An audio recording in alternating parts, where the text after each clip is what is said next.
함께 하시는 줄로 믿습니다. 오늘 여성교회가 주관하여 드리는 주일 예배로 모였습니다.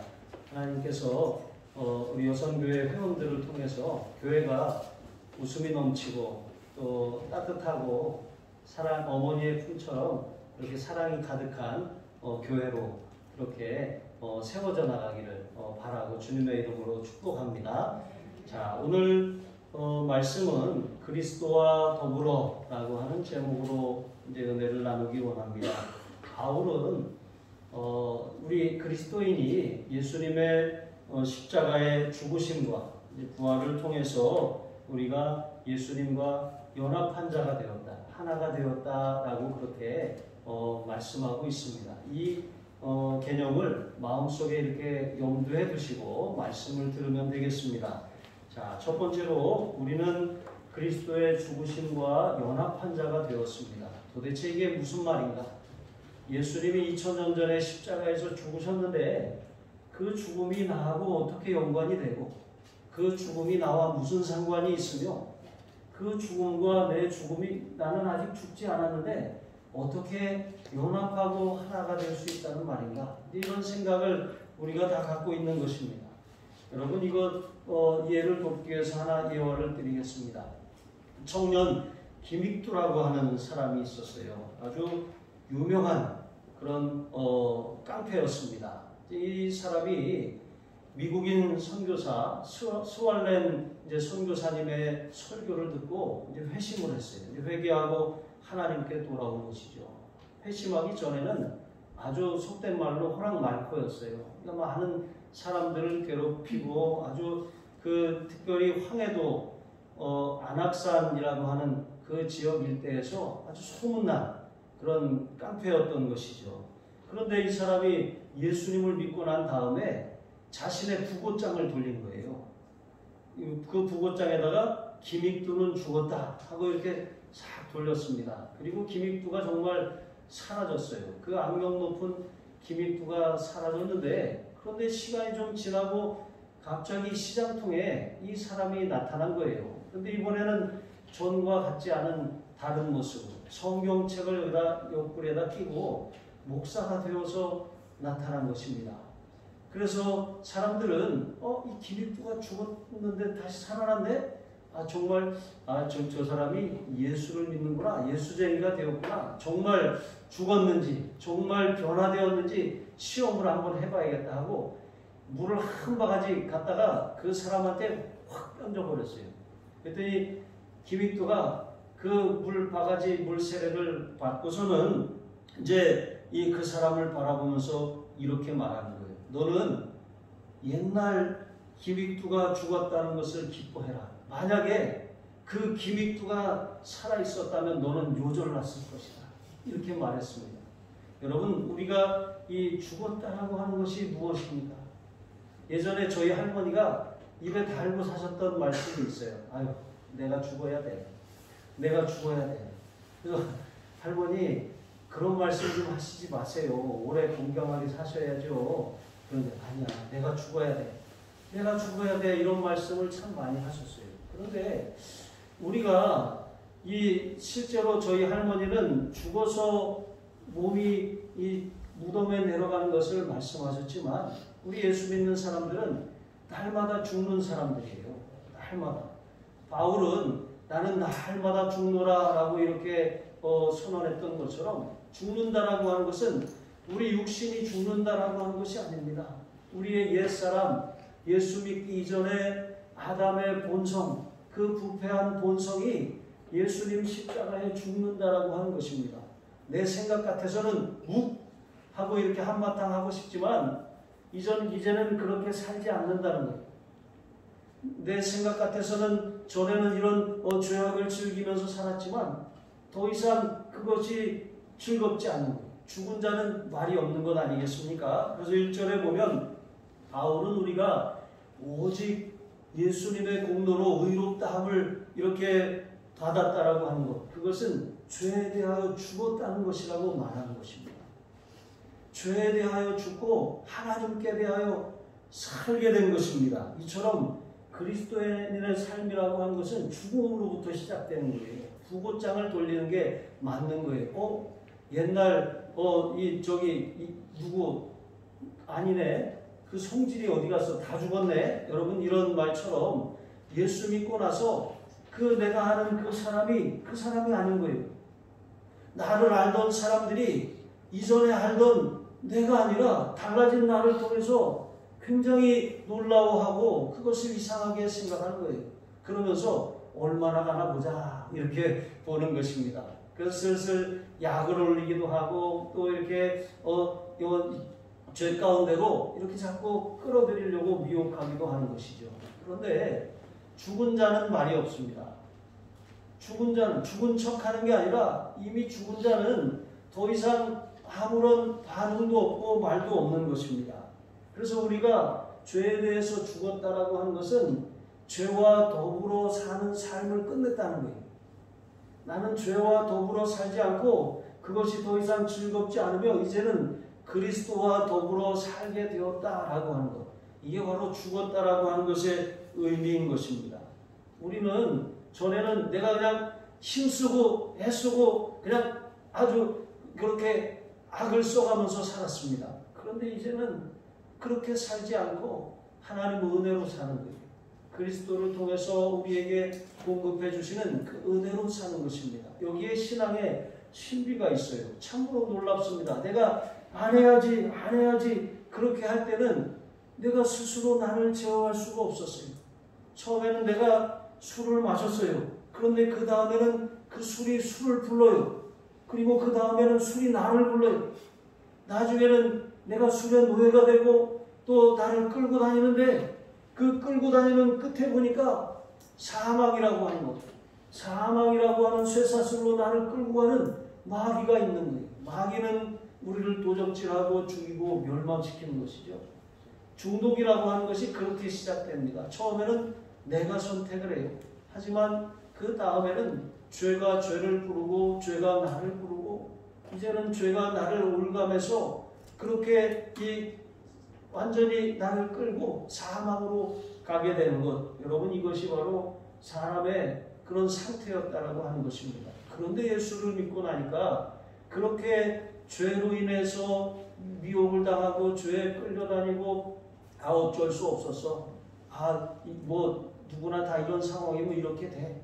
그렇게 핑계하던 내가 죽었다는 거예요. 예수님을 바라보고 예수님을 의지하니까 내 힘으로 끊어지지 않던 그것을 은혜로 끊어지게 되는 것이고 은혜로 삶이 바뀌게 된다라고 하는 것입니다. 자, 2절에 보시면 이렇게 우리가 죄에 대해서 죽었다라고 하는 것. 여러분, 우리는 실제로 죽지 않았잖아요. 살아있잖아요. 그런데 죽었다라고 하는 것이 무슨 의미냐면 예수님께서 우리가 죄의 삭은 사망이라고 말씀하신 것처럼 이 사망이라고 하는 죄의 삭을 이미 지불하셨다는 거예요. 우리가 지불할 그것이 없다는 거예요. 여러분 큰 빚을 지면 그 빚을 내준 사람에게 이렇게 부속되게 되어 있는 것입니다. 그가 하라는 대로 그렇게 할 수밖에 없는 것입니다. 죄라고 하는 것이 바로 그와 같아요. 마귀가 죄를 통해서 우리를 자기의 소유로 삼아버린 거예요.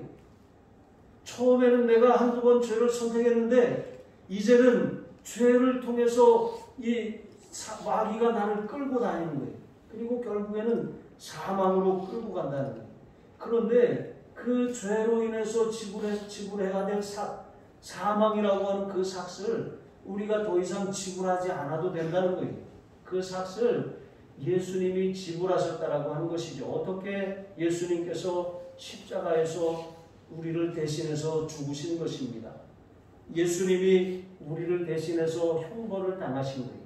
예수님이 몸짓고 피를 다 쏟으시면서 죄 없으신 예수님이 우리가 당할 저주와 사망과 죄로 인한 멸망을 친히 담당하신 것입니다. 그래서 우리가 더 이상 지불할 것이 남아있지 않아요. 이미 계산이 된 것입니다. 아이들이 보통 보니까 학교 주변에 있는 무슨 떡볶이집이라든가 문방구 이런데 엄마가 이제 아이를 위해서 한 5만 원 이렇게 맡겨놓고 그렇게 그것을 필요하고 먹고 싶을 때마다 가서 찾아서 쓰는 것 아니겠습니까? 돈이 다 될 때까지 이미 지불된 거예요. 더 이상 아이가 지불할 것이 없는 것입니다.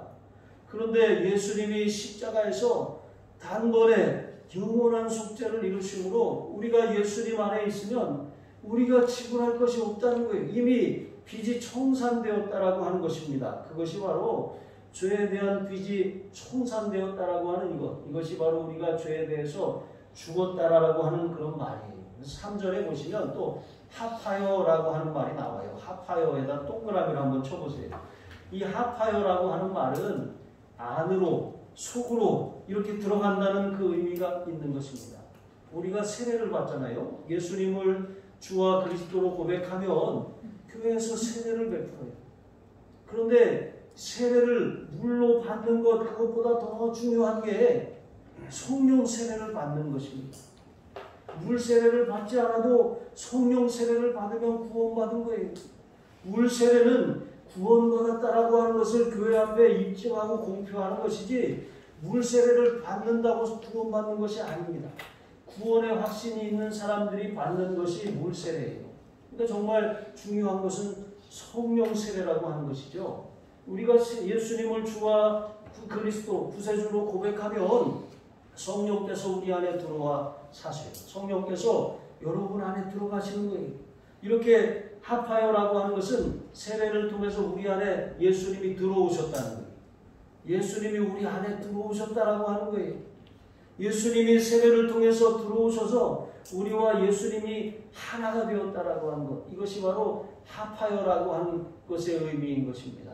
이렇게 우리는 예수님과 합하여 세례를 받음으로 예수님이 2000년 전에 십자가를 지셨는데 그 예수님의 십자가 죽음이 나의 죽음이 된다라고 하는 것입니다. 이것이 바로 구원의 놀라운 은혜이고 신비인 줄로 믿습니다. 그래서 우리가 예수님을 우리의 인생의 구세주와 주님으로 믿을 때 진심으로 믿으면 예수님이 우리 안에 들어오셔요.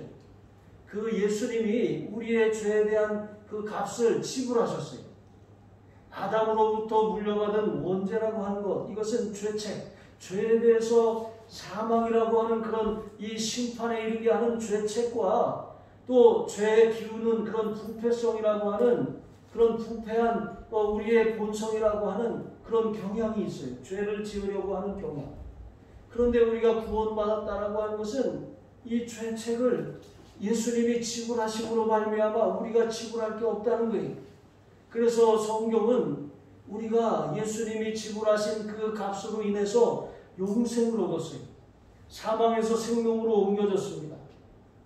우리의 상태가 신분이 그와 같이 되었다라고 하는 거예요. 하지만 우리 안에는 여전히 부패성이 남아있어요. 부패한 본성이 남아있어서 나는 이 예수 믿기 전에는 그냥 몰라 이렇게 살았는데 예수님이 내 안에 들어오고 나시니까 이제 갈등이 시작되는 거예요.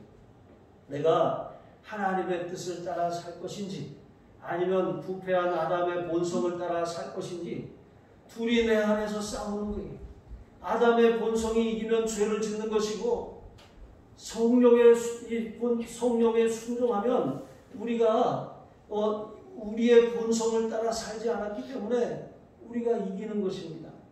그런데 우리가 아담의 본성을 따르면 마귀가 확 끌고 가는데 우리가 성령의 음성에 순종하면 은혜를 베풀어 주세요. 그래서 우리가 죄를 이길 수 있게 도와주시고 우리가 우리의 힘으로 끊을 수 없었던 것을 끊을 수 있는 능력을 주시는 거예요. 여러분 이것이 바로 우리의 옛사람이 예수님 십자가에 예수님과 합하여 죽었다라고 하는 그런 의미입니다. 그리고 두 번째로 우리는 예수님의 부활하심과 연합한 자가 되었다라고 하는 거예요. 이건 또 무슨 말입니까? 여러분 갑신정변이라고 있습니다. 김옥균이라고 하는 사람이 이끄는 개화당. 이 개화당이 청나라에 의존해서 이제 그 수구당, 이 청나라에 의존해서 그 개혁을 반대하려고 했던 그런 수구당을 몰아내고 그렇게 이 개화 정권을 수립하려고 했었던 그 사건을 갑신정변이라고 합니다. 그런데 이 갑신정변이 3일 만에 끝나고 말았어요. 진압이 된 것이죠.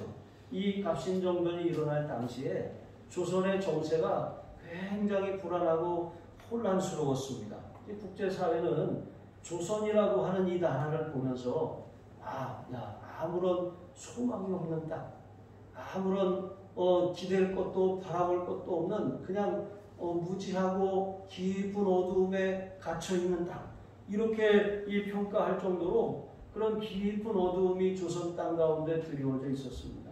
한마디로 황무지였던 것이죠. 영적인 황무지와 같은 이곳에 정말 이런 곳에 정말 복음이 더 필요하지 않을까, 그렇게 생각해서 미국 청년 두 사람이 이 조선 선교사를 자원합니다. 그분들이 누구냐면, 여러분 이제 한국의 깜리교회를 이렇게 가지고 오신 아펜젤러 선교사님과 또 장로교 언더우드 선교사님이십니다.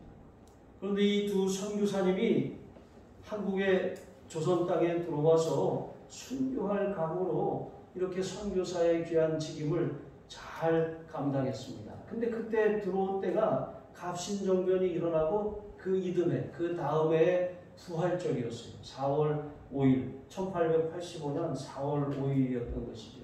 그날 그렇게 거친 풍랑을 헤치고 인천 제물포항에 닭발을 디뎌놨는데, 그때 이 복음이 조선 땅에 들어옴으로 인해서 깊은 어두움 가운데 이제 빛이 비춰지기 시작한 것입니다.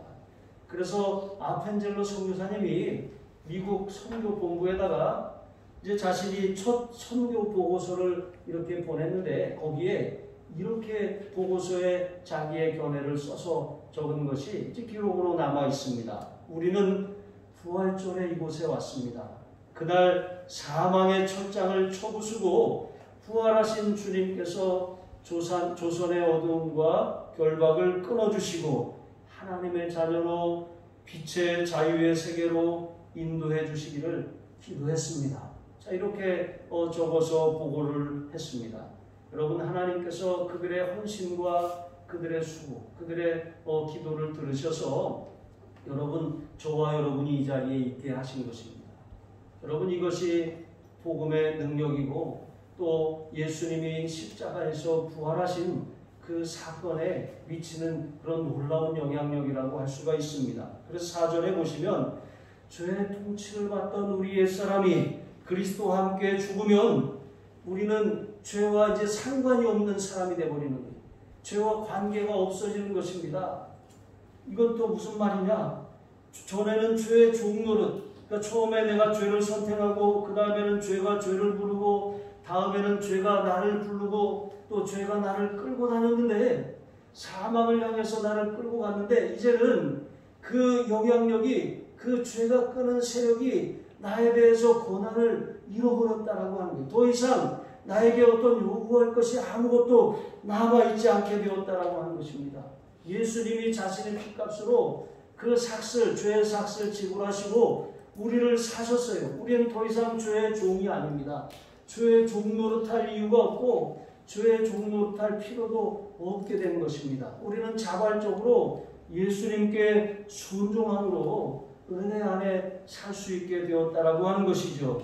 자, 그렇게 우리는 이제는 우리 안에 예수님이 우리 안으로 들어오셔서 이제 아담의 본성이 아니라 예수님의 음성, 성령님의 음성을 듣고 이제 살아갈 수 있게 되었다라고 하는 것입니다. 성령님의 음성을 듣고 순종하면 우리에게는 은혜라고 하는 원리가 작동을 해요. 그런데 우리가 아담의 본성을 따라서 살아가면 은혜는 멈춰요. 마치 이 밸브가 잠기고 다른 밸브가 열리는 것처럼 은혜는 멈추고 이제 갈등하고 우리 마음이 곤고해지고 환난 가운데 그렇게 아주 괴로워하는 삶을 살게 되는 것입니다. 구원받기 이전에는 죄로 인해서 갈등할 필요가 없었어요. 하지만 구원받고 난 다음에는 갈등하기 시작하는 거예요. 내가 이래도 되나? 내가 이걸 계속해야 되나? 이런 마음에 그런 누가 뭐라고 하지 않았는데 그런 갈등이 자꾸 내 마음 안에서 일어나는 거예요. 여러분, 죄는 죽고 내 안에 주님이 살아났기 때문에, 주님이 들어오셨기 때문에 나타나는 자연스러운 현상인 것입니다. 우리가 주님의 음성에 더 순종하면 순종할수록 죄는 점점 더 힘을 잃어버리고 영향력을 잃어버리고 우리가 더 이상 죄로 인해서 갈등하지 않게 되는 것입니다. 그래서 로마서 8장 1절로 2절에 보시면 그러므로 이제 그리스도 예수 안에 있는 자에게는 결코 정죄함이 없나니 그리스도 예수 안에 있는 생명의 성령의 법이 죄와 사망의 법에서 너를 해방하였습니다. 죄와 사망의 법은 우리를 정죄해요. 우리를 심판에 이르게 합니다. 사망으로 끌고 가는 것입니다. 그런데 그 법이 적용되는 것이 아니라 이제는 은혜의 법, 성령의 법이 우리에게 적용되어서 우리가 자발적으로 하나님을 순종하면서 은혜로 살게 되었다라고 하는 것입니다. 그래서 5절에 보시면 예수님이 육체로는 죽임을 당하셨어요. 하지만 예수님은 자기 죄로 죽으신 것이 아닙니다. 예수님은 의로우십니다. 예수님은 우리의 죄를 대신 짊어지시고 죽으셨어요. 그리고 죽으셨다가 사흘 만에 다시 살아나셨지만 예수님은 살아나심으로 하늘 보좌 우편에 앉으셨어요. 그렇게 예수님은 영적 생명을 회복하셨는데 예수님이 영적 생명을 처음부터 가지고 계셨던 거예요. 근데 우리는 영적 생명이 예수님을 만나기 전에는 없었어요. 알 중에도 유정란이 있고 무정란이 있어요. 유정란은 이 새끼를 부화하게 만드는 것이죠. 아들이 있는 자에게는 생명이 있고 하나님의 아들이 없는 자에게는 생명이 없다 그랬습니다. 우리가 똑같은 사람 같지만 예수님의 생명이 들어와 있는 사람들은 거듭난 사람들이고 하늘의 생명을 공급받는 그런 사람들이 된 것입니다. 그래서 성경은 우리가 한 번 죽는 것은 사람에게 정하시는 것이요 이후에는 심판이 있으리니 그랬습니다. 사람은 누구나 다 죽어요. 인생의 연수가 70이라도 강건하면 80이지만 신속히 간다 그랬어요. 누구나 다 죽음을 향해서 달려가고 있는 것입니다. 그런데 죽음이 끝이 아니라 죽음 이후에는 심판이 있다라고 하는 거예요. 그래서 우리가 한 번 나면 두 번 죽고 두 번 나면 한 번 죽게 되는 거예요. 이게 무슨 말이냐면 우리가 엄마 뱃속에서 한 번 태어나요. 이 육신적으로 생명을 얻은 것입니다. 그리고 두 번째 태어나는 것은 예수님을 구세주와 주님으로 영접하고 예수님이 우리 안에 들어오셔서 성령께서 우리를 거듭나게 하신 거예요. 두 번째 태어나게 하시는 것이죠. 이 두 번째 태어난 사람은 한 번만 죽어요. 육신적으로는 죽을 수 있을지 모르겠지만 영적으로는 그 거듭난 순간 영의 부활을 체험했기 때문에 그 영의 부활, 그 영적으로 살아난 그 사람은 둘째 사망의 해인 이제 이 영원한 불못의 심판에 던져지지 않는 거예요. 그리고 그 육신이 예수님의 재림과 함께 부활하는 거예요. 우리가 거듭난 것은 영이 부활한 것이고 또 예수님이 재림하실 때 우리의 육신이 신령한 몸을 입게 되고 그 몸으로 하나님의 영원한 나라 새 예루살렘에서 살게 되는 것입니다. 자, 그래서 우리가 예수님의 부활과 연합했다라고 하는 것은 예수님이 우리를 대신해서 십자가에서 죽으신 죽음이 나를 위한 죽음이라고 받아들이면 우리가 예수님이 내 안에 들어오셔서 나에게 하늘의 생명을 공급해 주시고 나로 하여금 예수님의 부활과 연합하여 그렇게 영원한 생명을 얻고 누리게 하신다는 말씀입니다. 자, 그래서 우리는 하나님의 새 생명 안에서 살게 되었습니다. 내가 예수님과 함께 죽었습니다. 내가 예수님과 함께 살았습니다. 그래서 우리는 예수님의 새 생명을 누리면서 살게 된 것입니다. 6절에 보시면 죄의 몸이라고 하는 것, 죄가 소유한 몸이에요. 죄한테 우리의 몸이 거기 권한이 있었어요. 그런데 예수님이 죄에 대한 값을 지불하셨어요. 그러므로 죄에 대한 죄가 우리 몸에 대해서 주장할 수 있는 권한이 사라진 것입니다. 자, 그러므로 우리는 전에는 죄에서 우리 스스로 벗어날 능력이 없었어요. 하지만 예수님의 십자가와 부활을 통해서 죄는 우리에게 아무런 권한도 없고 힘을 잃어버리게 된 것입니다. 그래서 우리가 예수님의 죽으심과 부활과 연합하는 그 순간에 죄는 더 이상 우리에게 지배력을 잃어버린 거예요. 여기 죄의 몸이 죽었다라고 하는 것, 죽었다라고 하는 것에 동그라미를 또 한번 쳐보세요. 죽었다라고 하는 것, 그것은 쓸모없게 되었다라고 하는, 힘이 다 빠져버렸다는 의미예요. 죄의 몸이 죽었다. 여러분, 기운이 없어서 뭔가 이렇게 이 힘이 다 빠져버리면 뭘 하고 싶어도 할 수가 없는 거예요. 마찬가지로 우리가 죄에 대해서 죽었다라고 하는 것은 죄가 우리에게서 힘이 빠져버렸어요. 우리를 더 이상 끌고 다닐 수 없게 되었다라고 하는 거예요. 쓸모없게 되었다라고 하는 것입니다. 이렇게 예수님이 우리를 대신해서 우리와 합하여 죽으시고 우리와 합하여 부활하신 이 사실을 믿으면 우리 안에 죄의 영향력이 힘을 잃어버리게 된다는 거예요. 나는 내 힘으로 끊어버릴 수 없었던 그것. 예수님을 바라보고 의지할 때 예수님께서 우리로 하여금 아담의 본성이 아니라 성령의 은혜를 따라 살도록 이끌어주시고 도와주신다라고 하는 말입니다.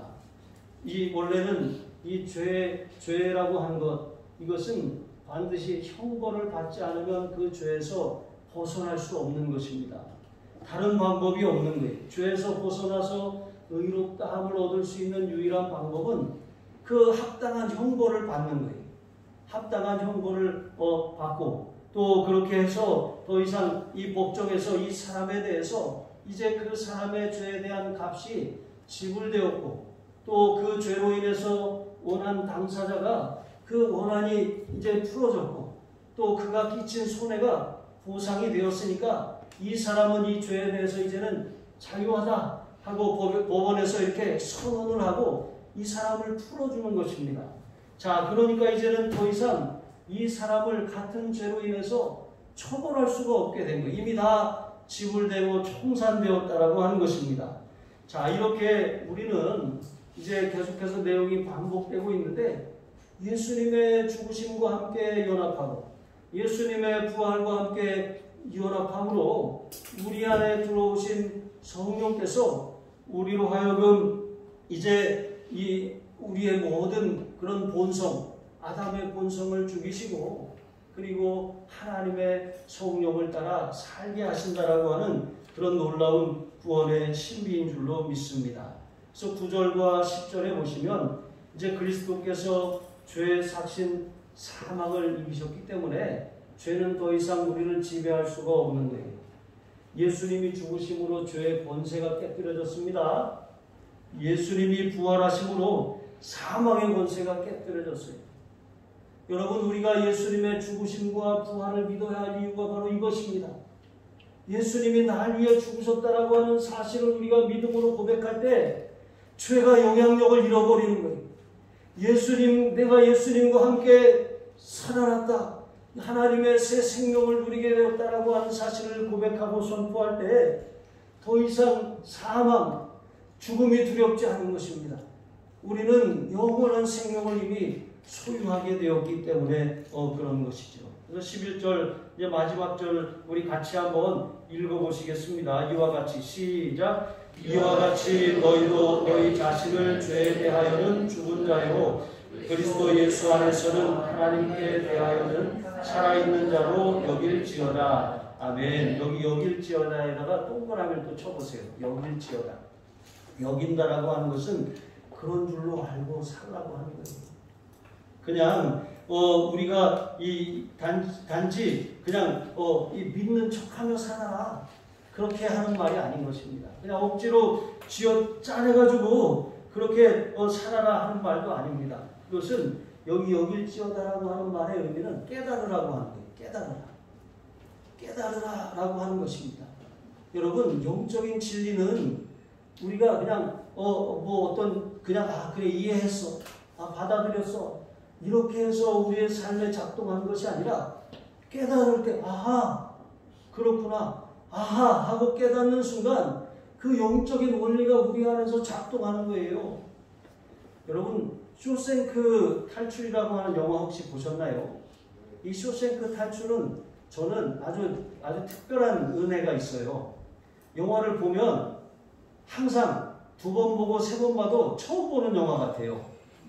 이상하게 스토리를 다 잊어버려요. 그래가지고 같이 보면 뭐 이렇게 할 때가 많이 있어요. 그래서 영화를 저는 뭐 이렇게 구매를 해놓고 소장용으로 구매해놓고 매번 봐도 좋은 영화를 이렇게 보면 항상 새롭게 느껴져요. 새로운 영화 같이 그렇게 받아들여집니다. 이 쇼생크 교도소라고 하는 것은 아주 강력범들이 수감되는 그런 교도소입니다. 재소자들이 짐승 취급을 당해요. 그러니까 인격적으로 대우를 전혀 받지 못하는 이제 그런 교도소입니다. 간수에게 조금이라도 잘못 보였다가는 쥐도 새도 모르게 그냥 죽는 곳. 바로 이것이 쇼생크 교도소였습니다. 자, 그런데 이 영화의 주인공도 아니고 그냥 이렇게 지나가는 사람인데 브룩스라고 하는 한 노인이 한 분 나오셔요. 이 브룩스라고 하는 노인이 무려 50년이 넘게 이 교도소에 수감되어 있었어요. 근데 더 이상 이제 힘도 아무것도 없고 아무런 소망도 없고 그냥 이제 교도소 생활에 적응을 해서 그렇게 살고 있는데 갑자기 가석방 명령이 떨어진 거예요. 그렇게 이 원치 않게 가석방을 받아서 이제 이 교도소 밖으로 나왔습니다. 사회에서 제공하는 숙소에서 지내고 사회에서 제공하는 마트에도 취직을 했어요. 근데 마트에서 일을 하는데 항상 통제를 받고 항상 허락을 받던 사람이라 이렇게 일을 하다가 이렇게 물어보는 거예요. 그래서 왜 그러시냐 그랬더니 화장실 좀 다녀가도 되느냐고. 이렇게 사람이 수동적으로 변해버려요. 50년 그렇게 살다 보니까 그렇게 된 거예요. 그런데 그렇게 살면서 몸도 아프고 교도소가 다시 그리운 것입니다. 결국 그리워하다가 이제 그 숙소에 들어가서 그 천장 벽에다가 브룩스가 여기 있었다. 레드도 있었다. 그렇게 써놓고 생을 마감하고 말았습니다. 여러분, 우리가 예수를 믿는다라고 하는 것은 우리의 죄의 빚이 예수님 안에서 청산되었다라고 하는 거예요. 법이 충족되었다라고 하는 것입니다. 원한이 해소가 되었다라고 하는 거예요. 그러니까 더 이상 우리가 그 죄에 대해서 지불할 것이 없다라고 하는 것입니다.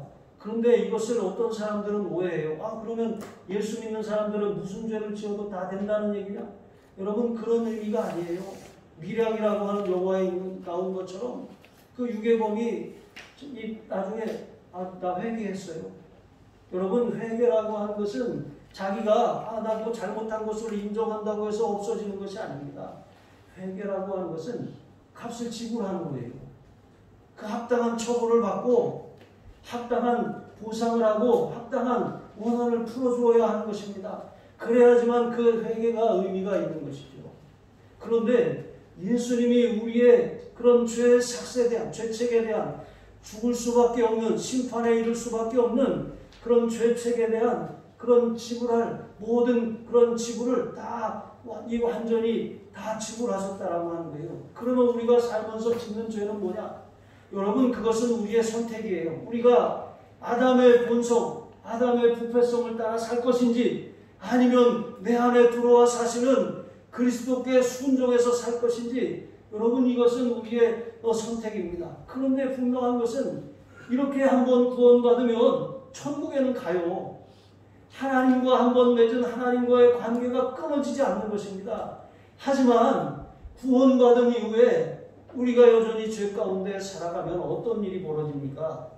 밸브가 잠기는 거예요. 은혜의 밸브가 잠기고 이 죄의 밸브가 열리는 거예요.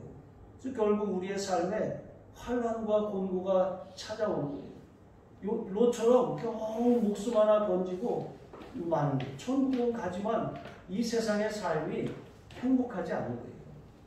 여러분, 우리가 선택한, 나는 그래도 죄를 즐기다가 그래도 천국 갈래.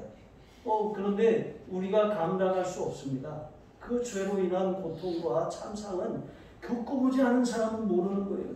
그 삶이 지옥 같아, 죽고 싶어, 이렇게 말할 정도로 누가 뭐라고 하지 않아도 그 삶 자체가 지옥이에요. 여러분, 왜 지옥을 이 세상에서 경험하려고 하세요? 그것은 어리석은 모습입니다. 이 죄라고 하는 것, 죄 가운데 살면 막 일주일 동안 죄 가운데 살아요. 다시 교회에 왔어요. 은혜를 받았어요. 그래, 내가 죄인이구나. 예수님이 내 죄를 위해 십자가를 치셨구나 하고 다시 은혜가 막 임하니까 이 죄에 대해서 어떻게 해결을 받았어요. 그런데 성장은 안 해요. 늘 제자리 걸음이에요. 이 죄로 인해서 은혜가 다 소진돼 버리는 거예요. 그런데 은혜를 받은 것, 그것을 힘써 지키고 그 은혜로 살아간 한 주간 동안 은혜로 사는 사람들은 은혜가 소진되는 것이 아니라 은혜가 마중물이 되어서 더 큰 은혜를 입게 하고 더 큰 기쁨을 누리게 하고 그 다음 주에 주일날 오면 감격이 되고 행복이 되는 거예요. 여러분, 없는 자는 있는 것마저 빼앗기고 있는 자는 하나님께서 더 풍성하게 주시는 거예요. 은혜의 원리도 마찬가지인 것입니다. 그와 같이 성령님이 순종하는 자에게 도와주셔서 은혜를 풍성하게 채워주시는 것, 이것이 바로 하나님의 방법인 줄로 믿습니다. 마지막으로 복음성가 가사 하나 읽어드리고 마치겠습니다. 나는 죽고 내가 살고라고, 주가 살고라고 하는 그런 찬양이에요. 여기 보면 내 안에서 내가 산다면 육체의 열매를 맺으며 내 안에서 주가 산다면 성령의 열매를 맺으리. 나는 죽고 주가 살면. 그런데 거꾸로 나는 살고 주가 죽으면 육체의 열매를 맺는 거예요. 그 육체의 열매는 먹어본 사람만이 그 맛을 알아요. 내가 왜 이런 열매를 먹어야 되나? 여러분, 육체의 열매가 아니라 성령의 열매를 거두며 살아가시기를 바랍니다. 우리 기도하시겠습니다.